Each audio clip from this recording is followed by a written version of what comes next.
اعوذ باللہ السمیع العلیم من الشیطان الرجیم بسم اللہ الرحمن الرحیم۔ سورہ بقرہ کی آیت نمبر 84 کے متعلق ہم پڑھ رہے تھے۔ پہلے ان اعمال کا ذکر کہ جو ارادی طور پر انسان کے ارادے سے سرزد ہوتے ہیں، وقوع پذیر ہوتے ہیں، ان کے متعلق ہم نے پڑھا۔ اب دوسری چیز غیر ارادی کہ وہ اعمال جو غیر ارادی طور پر سرزد ہوتے ہیں، ان میں ایک وسوسہ ہے۔ شیطان انسان کا ازلی دشمن ہے اور وہ اس کو بھلا کیسے چھوڑ سکتا ہے؟ ہر وقت وہ انسان کے پیچھے پڑا رہتا ہے کہ میں کہاں کسی طریقے سے انسان کو گمراہ کروں، انسان کی سوچوں کو جو ہے وہ پاکیزگی سے نجاست کی طرف لے جاؤں، بری جو ہے وہ ارادے اور بری سوچوں کی طرف جو ہے وہ لے جاؤں۔ وہ ہر وقت یہ کوشش کرتا رہتا ہے کہ اہل ایمان کے ایمان پر ڈاکہ ڈالے۔ شیطان بھی ان پر ہی وار کرتا ہے جن میں ایمان ہوتا ہے۔ تو ایسی باتیں اگر انسان کے دل میں آئیں تو وہ اسے ناپسند کرے اور لا حول ولا قوت الا باللہ العلی العظیم پڑھ کر جو ہے اللہ تعالیٰ کی پناہ جو ہے وہ مانگے، اور جب انسان ایسا کرے گا تو اس سے کوئی مواخذہ نہیں ہوگا۔ حدیث شریف میں ہے کہ ان پر عمل کر لیا یا زبان سے نکال دیا یا کسی کو بتا دی تو پھر یعنی اگر انسان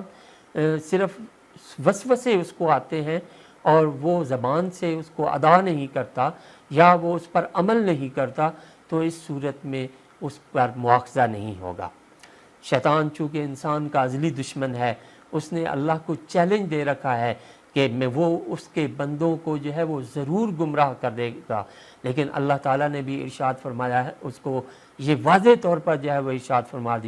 فرمایا کہ تم اپنی پوری کوشش کر لو، لیکن جو میرے بندے ہوں گے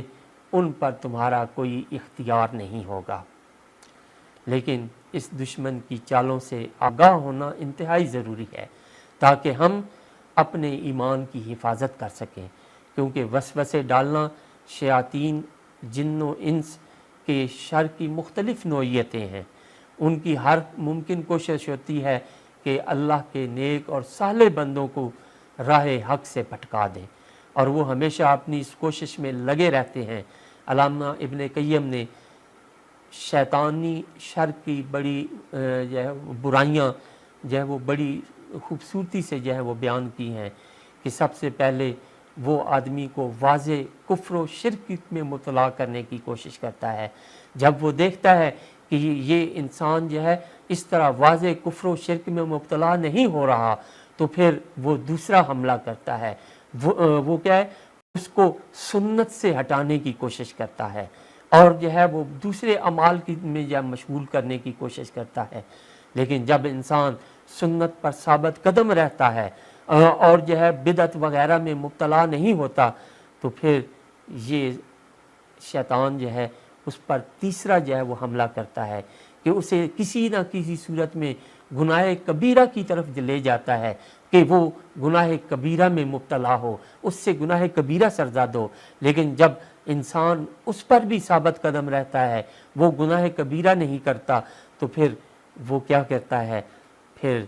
وہ خصوصاً اگر وہ دینی عالم ہو تو پھر وہ اس کو کوشش کرتا ہے کہ وہ بدنام ہو جائے، اس سے دین کا کام نہ ہو سکے۔ اگر اس میں بھی وہ کامیاب نہ ہو تو پھر چھوٹے گناہوں کی طرف رغبت دلاتا ہے تاکہ انسان انہیں معمولی سمجھ کر جو ہے ان کے بوجھ کے تلے دب جائے۔ اگر وہ یہ بھی نہ کر سکے تو نیکی کے کاموں سے ہٹا کر ان کاموں کی طرف وہ اس کو گمراہ کرنے کی کوشش کرتا ہے، لگانے کی کوشش کرتا ہے جن سے نہ ثواب ملتا ہے، نہ جو ہے جن سے گناہ ملتا ہے، نہ عذاب ہوتا ہے۔ تو اس طرح وہ اس کی عمر کو برباد کرنے کی کوشش کرتا ہے۔ اگر وہ اپنی وقت کو، اپنی زندگی کو بیکار کاموں میں بھی نہیں لگاتا، اس حملے سے بھی بچ جاتا ہے تو پھر وہ کیا کرتا ہے، شیطان پھر اس کو نیکی کے بڑے بڑے کاموں سے ہٹا کر چھوٹے چھوٹے کاموں میں لگانے کی کوشش کرتا ہے، اس کو فرائض سے ہٹا کر اس کو جہاد سے، اس کو جو ہے وہ دعوت سے ہٹا کر کیا کرتا ہے، نفلی نماز اور نفلی روزوں کی طرف لگانے کی کوشش کرتا ہے۔ جب وہ یہ بھی نہیں کر سکتا تو دل میں ریا، اپنے اعمال پر غرور اور تکبر پیدا کرنے کی کوشش کرتا ہے۔ اگر وہ کسی صورت میں اس کے قابو نہیں آتا تو شیطان اور اس کے چیلے مختلف طریقوں سے اسے بدنام کرنے کی کوشش کرتے ہیں، اسے تکلیف پہنچانے کی کوشش کرتے ہیں۔ اگر کچھ نہ ہو سکے تو اسے غصہ دلا کر فہم و شعور سے بیگانہ کرنے کی کوشش کرتے ہیں، اور اس وقت بھی اگر وہ اللہ کی پناہ میں چلا جائے اور ان کی تمام کوششیں جو ہے وہ ناکام ہو جاتی ہیں۔ شیطان انسان کے رگ و پے میں دوڑتا ہے اور وہ ہر طرح سے اسے شرور و فتن اور وسوسوں میں مبتلا کرنے کی کوشش میں لگا رہتا ہے۔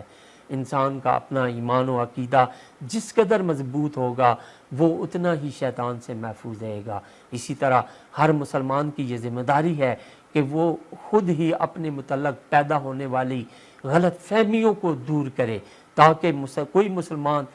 وسوسے، بدگمانی اور غلط فہمی میں مبتلا نہ ہو۔ اس سلسلے میں ایک بڑی پیاری حدیث طیبہ ہے، ام المومنین سیدہ صفیہ رضی اللہ تعالیٰ عنہ سے مروی ہے۔ وہ کہتی ہیں کہ رسول کریم صلی اللہ علیہ وسلم اعتکاف میں بیٹھے ہوئے تھے، میں ایک رات آپ صلی اللہ علیہ وسلم کی زیارت کے اور ملاقات کے لیے حاضر ہوئی۔ جب میں رخصت ہونے لگی تو آپ صلی اللہ علیہ وسلم اٹھ کر جو ہے وہ میرے ساتھ جو ہے وہ دروازے تک تشریف لائے،